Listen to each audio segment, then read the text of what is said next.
Academy சார்பில் அனைவருக்கும் வணக்கத்தை தெரிவித்துக் கொள்கிறேன். இன்றைக்கி நாம் பார்க்க போகிற சம் என்னென்னு பார்த்தீங்கன்னா ஃபைண்ட் எக்ஸ். இது வந்து பேங்க் PO 2010 கேட்டிருக்காங்க. ஸோ இந்த சம்மை எப்படி சால்வ் பண்ணுறது அப்படின்றது தான் நாம் இப்போ பார்க்க போகிறோம். இங்கே பார்த்தீங்கன்னா வந்து ஒரு மிக்சட் ஃப்ராக்ஷன் இருக்குது. மிக்சட் ஃப்ராக்ஷனில் கொடுத்துட்டு எக்ஸை வந்து கேட்டிருக்காங்க.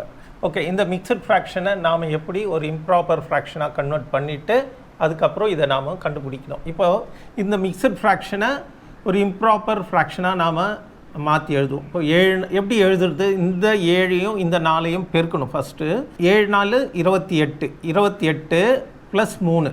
ஓகேங்களா? 28 + 3 எவ்வளோ ஆச்சு? 31. 31 டிவைடட் பை 7. 7 4 28 + 3 31, 31 divided by 7. ரைட்டுங்களா? அதே போல் இங்கே 14 × 1 14 + 3 எவ்வளோ ஆச்சு? 17. 17 டிவைடட் பை 14. ரைட்டுங்களா? Okay, then x as it is அப்படியே போட்டுருங்க. இந்த 28 × 2 எவ்வளோ ஆச்சு? 56 ஆச்சு. 56 + 3 எவ்வளோ ஆச்சு? 59.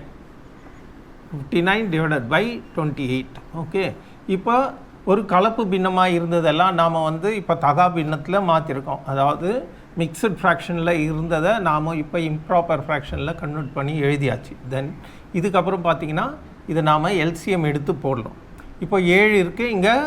இது நியூமரேட்டர், இது டினாமினேட்டர். ரைட்டுங்களா? இப்போ டினாமினேட்டரில் பார்த்தீங்கன்னா 7 இருக்குது, இது ஒரு 14 இருக்குது. என்ன பண்ணலாம்? இதில் பெரிய நம்பரில் இந்த சின்ன நம்பர் சரியாக போயிடுச்சுன்னா அப்படியே அந்த பெரிய நம்பரை நாம் எடுத்துக்கலாம். அப்போது இது பெரிய நம்பர் 14. இந்த 7 இதில் 2 தடவை போகுது. அதனால் அந்த 2ஓட இதை நாம் பெருக்கணும். 7 வந்து 7 2 14 இல்லையா? அப்போ அது 2 டைம்ஸ் போகுது. அந்த 2 டைம்ஸை இந்த 31 மேலே இருக்கிற நியூமரேட்டர் 31ஓட பெருக்கணும். பெருக்கினா என்ன வருது? 2 31 62. ரைட்டுங்களா? இந்த 14 இந்த 14ல் ஒரு தடவை தான் போகுது. ஆஸ் இட் இஸ் அப்படியே விட்டுருங்க. அப்போது 1 அந்த 1 டைம் போகுது இல்லையா? 1 × 17 17 தான் வரும்.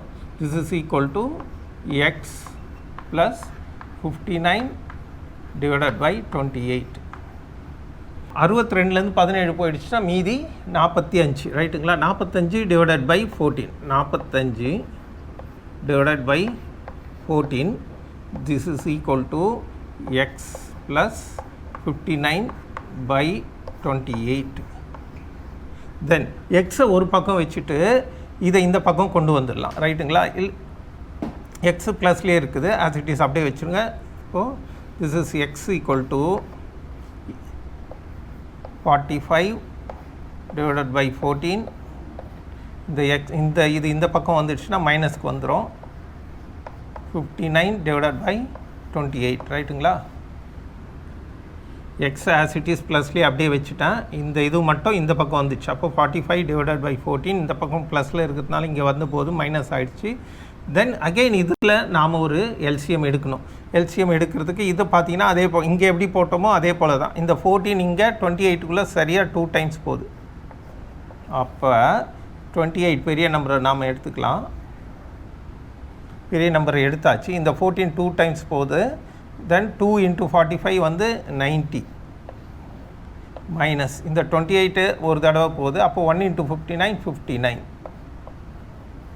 ரைட்டுங்களா? 90 மைனஸ் 59 டிவைடட் பை 28. அப்போது திஸ் இஸ் ஈக்குவல் டு 31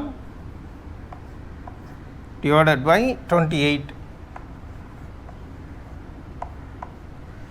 90ல் 59 போயிடுச்சுன்னா 31. இந்த 28 அப்படியே தான் இருக்குது. ரைட்டுங்களா? அகே நாம் மிக்சட் ஃப்ராக்ஷனில் அங்கே கொடுத்துருக்குற ஆன்சருக்கு ஏற்ற மாதிரி இப்படியே ஆன்சர் கொடுத்துருந்தா அப்படியே விட்டுருங்க. இல்லை மிக்சட் ஃப்ராக்ஷனாக எழுதுதான் திரும்பவும் இதை நாம் மிக்சட் ஃப்ராக்ஷனாக எழுதலாம். 28 இந்த பேஸ் அப்படியே போட்டுருங்க. இந்த 28 இந்த 31ல் எத்தனை தடவை போகுது? ஒரு தடவை போகுது. ஒரு தடவை போயிட்டு மீதி எவ்வளோ இருக்குது? 3 இருக்குது. அவ்வளோதான். 28 × 1 28 + 3 31. 31 பை 28. இது ஒரு இம்ப்ராப்பர் ஃப்ராக்ஷன். அதை வந்து நாம் இப்போ மிக்சட் ஃப்ராக்ஷனாக நாம் மாற்றிருக்கோம். This is the answer.